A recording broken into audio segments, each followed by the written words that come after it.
अगर चीन अपनी ताकत दिखाएगा तो अमेरिका भी पीछे हटने वाला नहीं। ये बात कही ट्रंप ने, और ट्रंप ने ये बात सिद्ध कर दी कि अगर टैरिफ लगा दिया तो टैरिफ लगा दिया और हटाने का सवाल ही नहीं उठता। इस पर उन्होंने ये भी कहा कि आने वाले समय में चीन पर 100% प्लस टैरिफ लग सकता है। अमेरिका चीन का बंदी नहीं बनेगा, ये कहा ट्रंप ने। ट्रंप ने कहा कि चीन का उद्देश्य दुनिया को आर्थिक रूप से बंधक बनाना है, लेकिन अमेरिका ऐसा होने नहीं देगा। उन्होंने चीन द्वारा रेयर अर्थ मिनरल्स के निर्यात पर लगाए गए प्रतिबंधों को भयावह और शत्रुतापूर्ण कदम बताया। ट्रंप ने कहा कि चीन लंबे समय से इस रणनीति पर काम कर रहा था और अब उसकी असली मंशा सामने आ गई।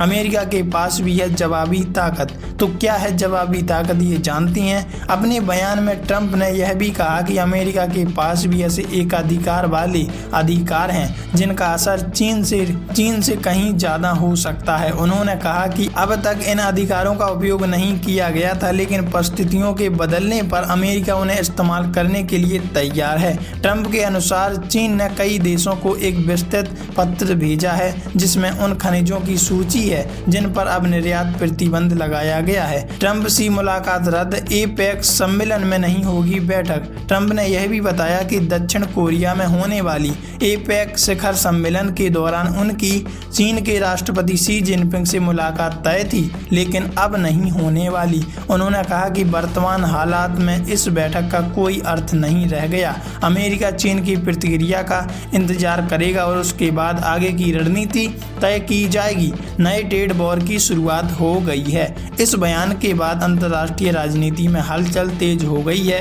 कई विशेषज्ञों का मानना है कि ट्रंप का यह कदम अमेरिका और चीन के बीच एक नए व्यापार युद्ध की शुरुआत हो सकता है। यह तनाव वैश्विक व्यापार, तकनीकी उद्योग और ऊर्जा क्षेत्र को प्रभावित कर सकता है। वैश्विक अर्थव्यवस्था पर आर्थिक विश्लेषकों का कहना है कि चीन पर अमेरिकी टैरिफ बढ़ने से वैश्विक सप्लाई चेन और मैन्युफैक्चरिंग उद्योग पर बड़ा असर पड़ेगा। अगर चीन जवाबी कार्रवाई करता है तो संघर्ष सेमीकंडक्टर, ऑटोमोबाइल, रक्षा और ऊर्जा क्षेत्रों तक फैल सकता है। पहले भी अमेरिका चीन के बीच हुए व्यापारिक विवादों से महंगाई में बढ़ोतरी देखी गई थी। अब जबकि दोनों देश तकनीकी प्रतिस्पर्धा के केंद्र में है, यह विवाद और गहरा हो सकता है। वैसे आप इस बारे में क्या कहोगे, कमेंट में जरूर बताइएगा।